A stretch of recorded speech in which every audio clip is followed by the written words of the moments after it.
Hello, friends, and welcome back into the Cowboys Report, sponsored today by Mint Mobile. They are changing the game in cell phone plan coverage, starting as low as $15 a month. This is good savings, unlike the Catboy preferred savings. Try them out today.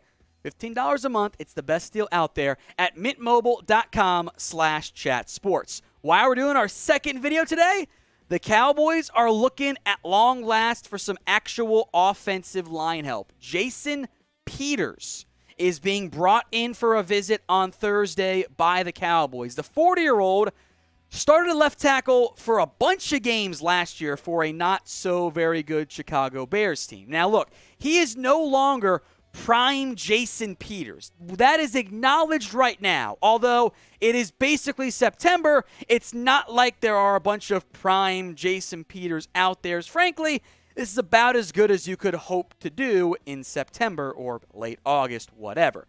Peters played a bunch last year for the Bears. Allowed 6 sacks, 3 penalties.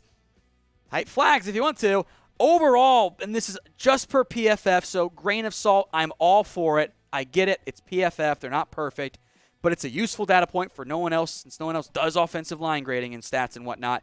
He was their highest graded lineman last year. Now, he's old. He's 40. He's only got so much left in the tank, and what could very well be argued was a Hall of Fame career for the Bears and Eagles' longtime linemen. In 2020, 853 snaps, 3 penalties, 6 sacks, in total 28 pressures. The sacks are a bit high, although I will make note Justin Fields has tendency to hold the football a little bit longer than what you like. It kind of enters some issues from that standpoint in terms of the sacks allowed. The pressures are not that high. The run grade was pretty good.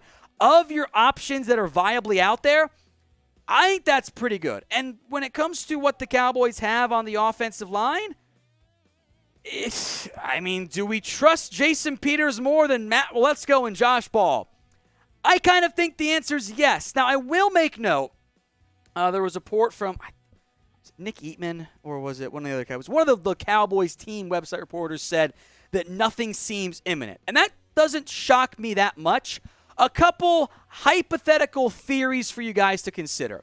There's an open practice squad spot. Remember a couple years ago when the Cowboys signed Brandon Carr? What if you sign Peters to the practice squad and give him some time to get ramped up into football shape?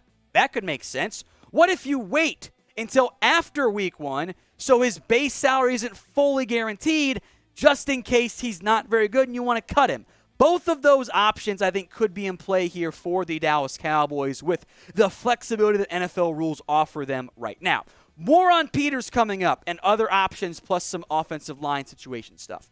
Do you want Jason Peters on the Cowboys? Do you want to sign him? Y for yes and for no. This will be the pinned comment on today's video. So if the ad break comes here on YouTube, boom, take advantage of it. Head down there, type in Y for yes, N for no. I'm going to be blunt, guys. I think this is about as good as you can realistically hope to do at the offensive tackle, swing tackle spot right now. Fellas, ladies, it is September. I know that he is an old player. I know that. Jason Peters is 40 years old. He's got maybe 1 passable year left, 2 if you're really lucky. It's very rare to find the lineman playing for that long. Whitworth did it too. And yes, he's not prime Jason Peters. I don't think anybody thinks, wow, we just got a top 10 tackle. We just got a top 30 tackle. No. Frankly, I'm looking at Peters as a backup offensive lineman because I have no faith in my depth right now. But like I said, it is September. You are not going to find great options. Chuma Edoga, claim before you could do it. Alex Leatherwood, claim before you could do it. You had no shot at those guys.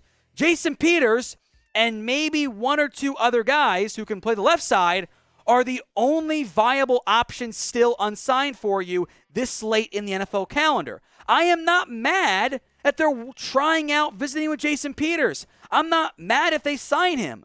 You can be mad if you wanted somebody better, but that was months ago. That race done been run, baby. We're in September now. You got to make do with what you have. And Jason Peters is one of, if not the very best option for you that you can actually acquire right now.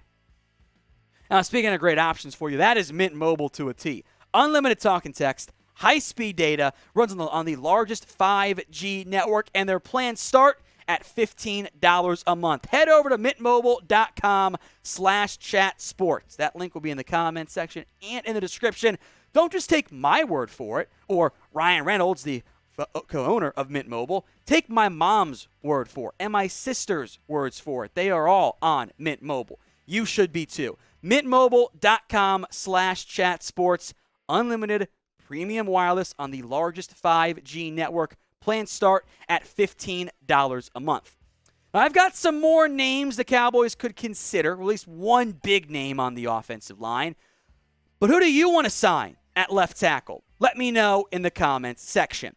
The other big name out there is Eric Fisher. And from a pure statistical standpoint, Fisher was outplayed last year by Jason Peters. There's been some buzz that he passed on some offers, that he wanted more money. I don't know what the truth is there. There's been some injury red flags. It's weird he's unsigned.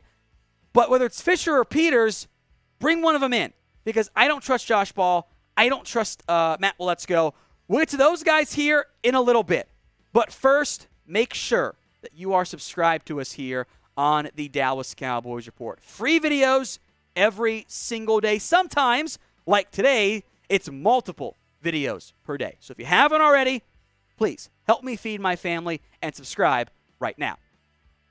All right, the other non-Terrence Steele options at tackles for focus on the left side.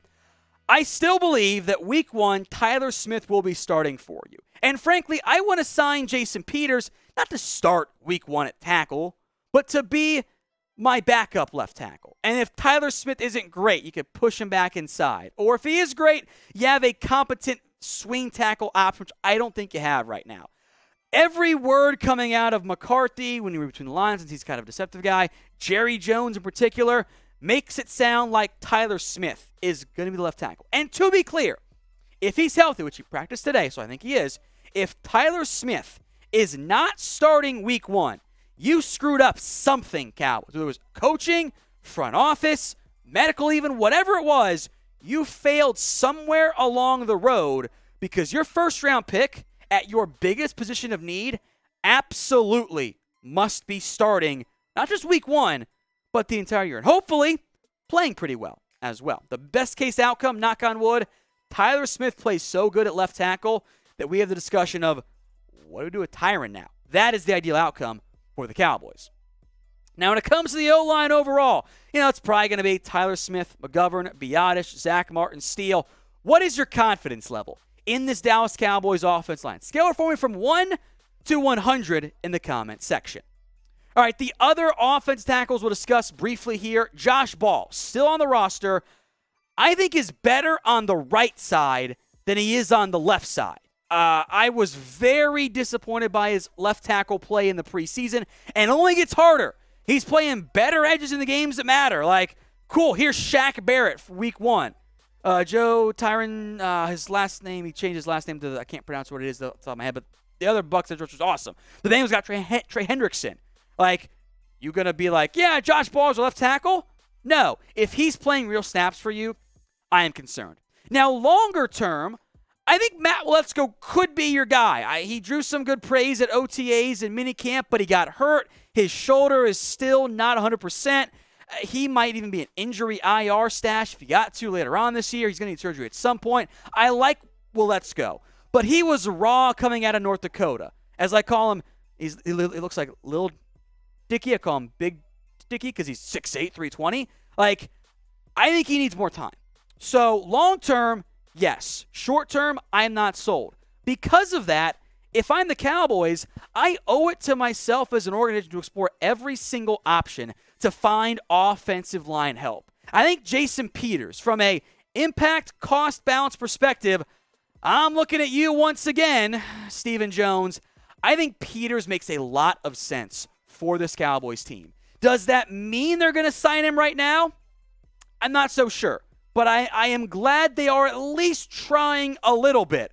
It's better than just saying, we like our guys, which they've done way too often in recent years. So hopefully more O-line help is coming at least some point soon.